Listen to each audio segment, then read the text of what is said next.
Bismillahirrahmanirrahim. Assalamualaikum warahmatullahi wabarakatuh. Salam sejahtera, salam hormat saya buat sahabat-sahabat semua subscriber channel ASP Law Firm Official. Mudah-mudahan pada saat ini teman-teman semua selalu berada dalam keadaan sehat walafiat serta selalu mendapatkan pertolongan dan perlindungan Allah Subhanahu wa taala. Amin ya rabbal alamin. Sebelum dilanjutkan, saya ucapkan terima kasih buat teman-teman subscriber yang setia mendukung channel ASP Law Firm Official ini untuk terus berkontribusi dalam memberikan tambahan pengetahuan, tambahan wawasan seputar permasalahan-permasalahan hukum ataupun edukasi terkait dengan hukum kepada sahabat-sahabat semua atau kepada masyarakat secara keseluruhan. Dan saya ucapkan selamat datang kepada teman-teman ataupun pemirsa channel ASP Law Firm Official yang baru bergabung atau baru berkunjung ke channel ini. Kami ucapkan ahlan wa sahlan, dan sebagai ikatan pertemanan kita silakan bagi teman-teman yang baru berkunjung untuk subscribe channel ASP Law Firm Official terlebih dahulu. Dengan subscribe teman-teman bisa berkomentar, kemudian juga bisa berkonsultasi apabila ada permasalahan-permasalahan hukum. Dan saya ucapkan terima kasih yang sebanyak-banyaknya buat teman-teman yang sudah subscribe. Mudah-mudahan setiap dukungan yang teman-teman berikan itu menjadi motivasi buat kami dan juga menjadikan suatu amal kebaikan buat teman-teman semua. Amin ya robbal alamin. Baik, langsung pada pokok pembahasan, di mana pada kesempatan edisi video kali ini saya akan berbagi sedikit pengetahuan hukum yang berkenaan dengan tata cara persidangan perdata secara online, di mana per tahun 2020 itu persidangan perdata itu sudah bisa dimulai atau sudah bisa dilakukan ditempuh secara online atau secara elektronik, atau kami biasa menyebutnya dengan persidangan secara e-court ya, atau perkara secara e-court. Nah, penyelesaian atau persidangan secara online ini teknisnya seperti apa sih? Kemudian siapa saja sih yang bisa mengajukan gugatan perdata secara online ini? Apakah hanya pengacara saja yang bisa mengajukan gugatan perkara perdata secara online? Baik, untuk pengajuan perkara perdata secara online itu sebetulnya tidak hanya bisa dilakukan oleh kami kalangan advokat ataupun pengacara, atau dalam elit e-court itu disebut dengan pengguna terdaftar ya, para advokat ataupun pengacara. Namun ternyata bagi masyarakat yang tidak menggunakan jasa pengacara, jasa advokat, itu ternyata bisa juga ya langsung mengajukan gugatan perdata secara online dengan cara seperti apa? Yaitu datang ke PTSP untuk membuat akun e-court ya, seperti itu. Jadi masyarakat selain advokat pun bisa mengajukan gugatan perdata secara online. Nah, perkara-perkara perdata yang diajukan secara online ini atau e-court ini sudah berlaku di pengadilan negeri, yaitu yang perkaranya adalah perkara perdata, kemudian juga di pengadilan agama dan juga pengadilan tata usaha negara. Ya, jadi hanya untuk perkara perdata saja sampai saat ini. Nah, teknisnya seperti apa saja atau alurnya? Baik, akan saya sampaikan secara singkat satu persatu. Jadi dalam persidangan secara online itu ada beberapa tahapan yang harus ditempuh ketika kita akan mengajukan penyelesaian perkara perdata ya secara online. Yang pertama itu bagi masyarakat selain advokat itu datang ke PTSP untuk meminta atau membuat akun e-court.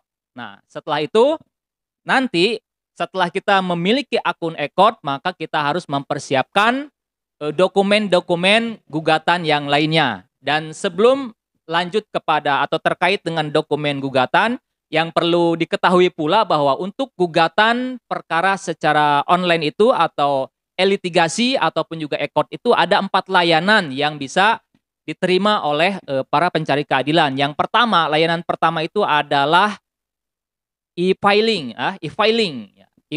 E-filing itu adalah pendaftaran gugatan secara online. Jadi gugatannya bisa dilakukan di rumah, di kantor, tanpa harus langsung mendaftarkan ke pengadilan ya. Akan tetapi hanya pembuatan akun e-court-nya saja yang datang langsung ke pengadilan.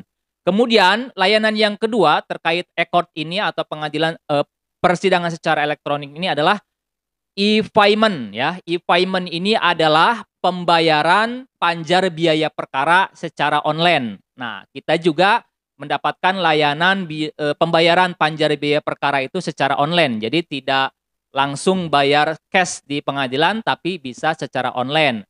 Bisa melalui rekening bank, e-banking ataupun datang langsung ke bank ataupun melalui ATM. Nah, itu adalah layanan yang kedua.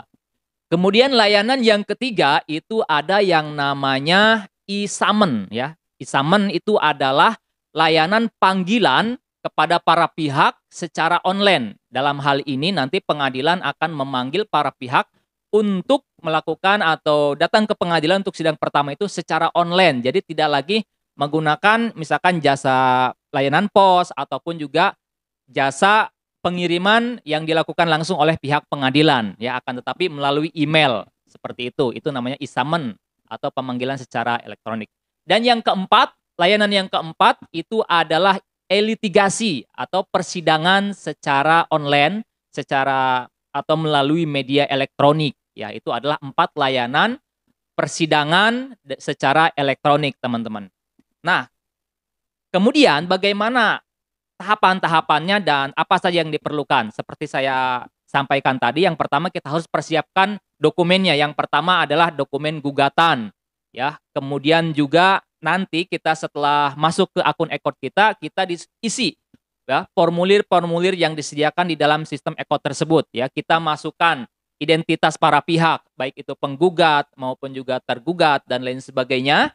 Kemudian juga kita upload dokumen gugatan itu dalam bentuk PDF dan juga dalam bentuk Word ya. Kita upload, kemudian juga kita upload KTP ya, scan KTP, scan, kemudian setelah itu scan surat kuasa kalau memang menggunakan jasa advokat ataupun juga pengacara ya. Kemudian setelah kita selesai mendaftarkan atau mengupload dokumen-dokumen gugatan tersebut, nanti akan muncul yang namanya tagihan ataupun juga tagihan panjar biaya perkara, yang nantinya tagihan panjar biaya perkara tersebut dapat kita bayarkan langsung melalui bank yang bekerja sama dengan pengadilan tersebut ya.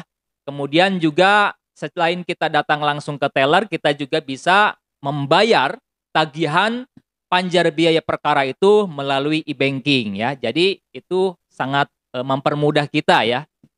Kemudian setelah kita membayar panjar biaya perkara tadi, maka kita tinggal menunggu panggilan sidang pertama.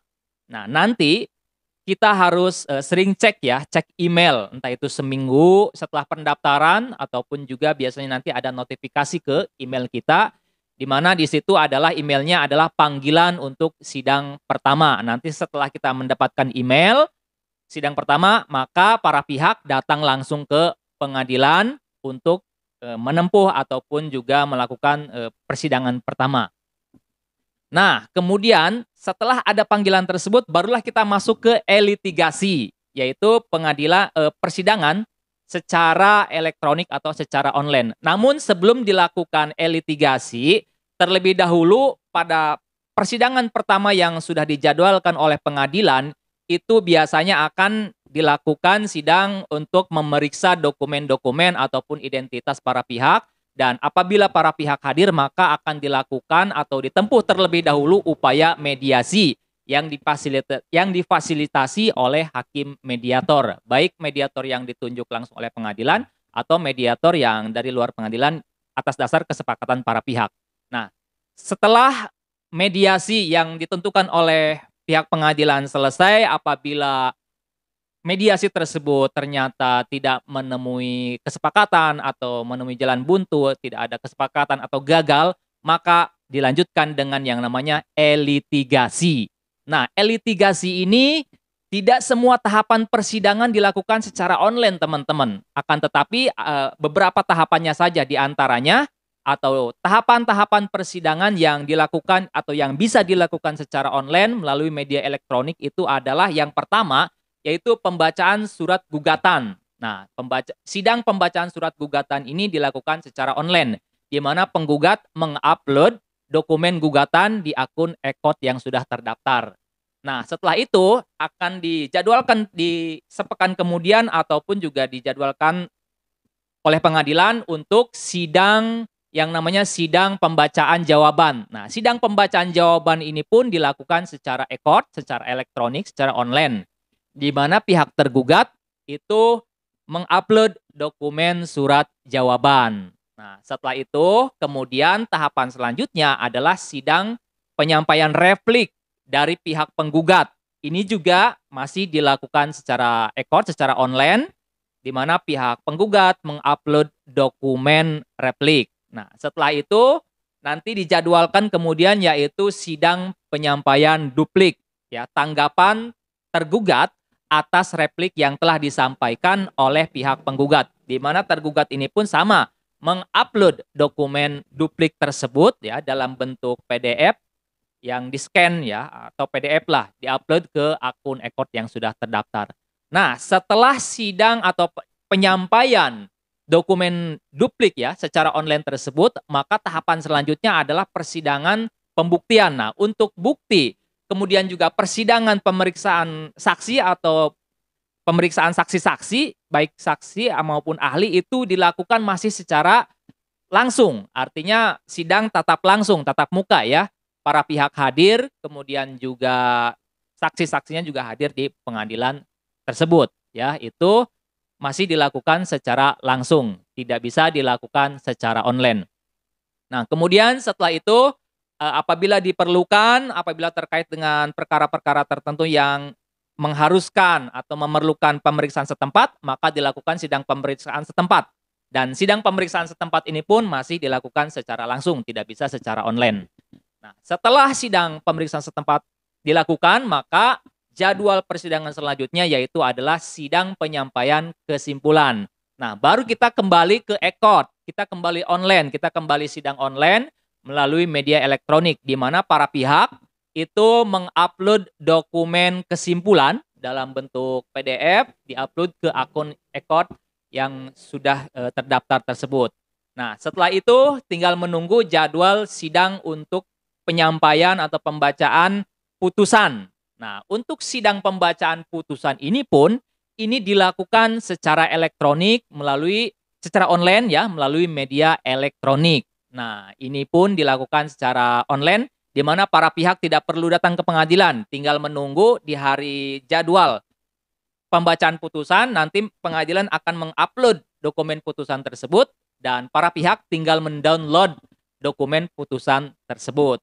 Nah, itu adalah rangkaian penyelesaian perkara secara elektronik, teman-teman, atau biasa disebut dengan persidangan secara online. Ya, mudah-mudahan ini bisa menjadi tambahan wawasan buat teman-teman. Ternyata persidangan perdata sekarang sudah bisa dilakukan secara online atau melalui media elektronik. Mudah-mudahan ini bisa berguna, bisa bermanfaat baik bagi teman-teman yang mahasiswa ataupun masyarakat umum. Sampai jumpa di video-video selanjutnya. Billahi taufiq wal hidayah. Wassalamualaikum warahmatullahi wabarakatuh. AS Melopon, kenali hukum, jauhi hukuman.